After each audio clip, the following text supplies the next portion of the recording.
Hi guys, and welcome back to my safe space. So as always, I took to Instagram to ask what type of videos everyone would like to see, and quite a few came back and said they'd like a video along the lines of how to accept your sexuality, how to come to terms with it, and how to discuss it with people. So that's what I'm going to do today. I have a few questions that people have sent in for me to answer, and I'm also just going to give a brief overview of my journey. So growing up, I would say I always felt a little bit different to my friends, but I'd say I was quite unconventional as a child in quite a lot of ways, so I didn't really pinpoint it straight away to it being sexuality. I just thought it could have been a number of things, and therefore I didn't really dwell on it. And I spent my whole childhood really until my early teens just presuming that I was straight. I did know gay people growing up, so it wasn't like I didn't really understand it. I just think I didn't really take the time to sit down and think about how I identified myself. And this remained the way up until I was about 15. I think it was the summer in between year 10 and year 11, and two of my friends and I just had a really healthy conversation about our feelings towards boys and our feelings towards girls and what that meant about us.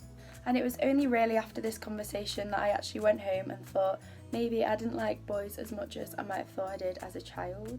From that moment on, really, for me, a few things started making more sense and I realised that I was gay.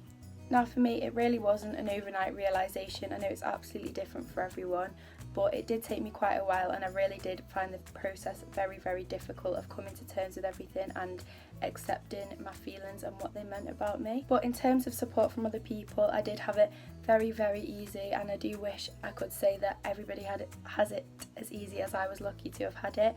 But yeah, I began with telling just a few close friends, and then gradually over the course of about a year, I told my mum, dad and brother, and then by the time I was in about January of year 12, I think most people at college knew.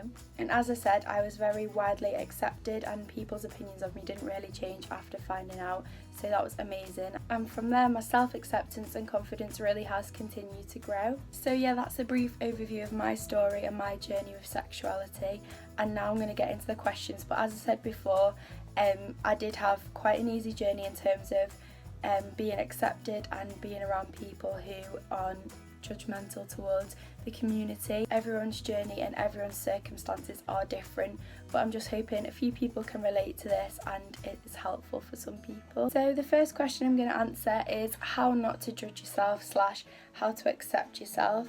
So my first point that I've written down is just don't rush, don't race with your own mind. I think I used to convince myself that the more I pondered on what it meant and how I identified, the easier I would find it to come to terms with. But I think I've realised after all these years that that's not the case, and the more you try and force yourself to find a label that suits you and tell people, I think the more difficult it becomes. And I do know that it's really frustrating if there's something about you that you can't identify, because obviously normally aspects of our own personality are easily identifiable to ourselves because you live with your own mind. But I think sexuality is different because for a lot of people it takes a lot of experiences and a gradual journey to be able to fully come to terms with and accept the way they identify. So yeah, I'd just say please try not to race with your own mind. Try not to tell yourself that if you think about it a lot, it'll all piece itself together.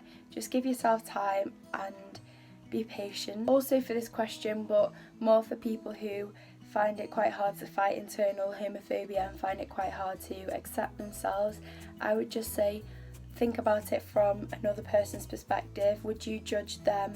Would you judge another person for something that they couldn't help? I hope that the answer is no. So if it is, then why judge yourself for something that you can't help? And try and remember that no matter who you love, you are worthy of being loved. And a third point for this question is that I think our day and age now makes it a lot easier in the way that we have social media and platforms where people are openly out. I think this makes it easier because you can find people to tune into or to interact with if possible, and it definitely helps in making you feel like you're part of a big community rather than on your own. So once you have come to terms with it yourself and you are ready to accept how you identify, a lot of people want to tell people how they feel. So the second question I got asked is, how do you do this? Now for me, I told my friend who was gay first because obviously I thought it'd be handy to get advice from him, and also just to confide in someone who I knew would understand how I felt.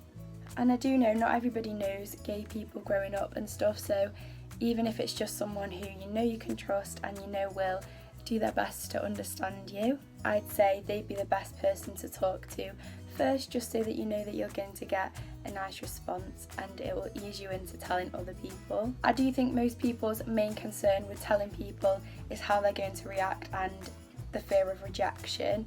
And I know this is very difficult because it's very circumstantial. For example, if you tell somebody whose opinion you really value and they are not happy about it, it can be a real setback, but also it can be so based off why the person doesn't accept it. So for example, if you tell a grandparent and they're struggling to come to terms with it, obviously it's different because they were brought up at a different time where this wasn't as widely accepted.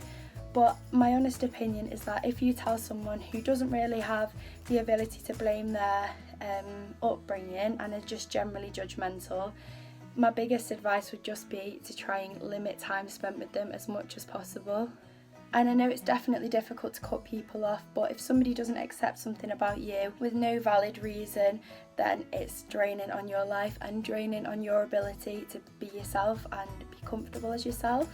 Also, if somebody can't see past who you love and still accept you as a person, then they are just not worth your time. This point might sound quite cynical, but I would just say likelihood is people will judge you anyway, because people naturally judge each other, and I wish it wasn't true, but it is. So you can either have somebody judge the version of you that you're pretending to be or judge your real self, so you may as well live your best and truest life anyway.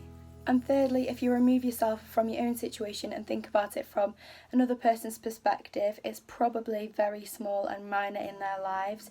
Like for example, if you don't like something about somebody else, whilst you're not with them and whilst you're going about other daily activities, it rarely plays on your mind, so it's likely that your sexuality and your identity will rarely play on other people's minds as well, and if they're not dwelling on it, then neither should you.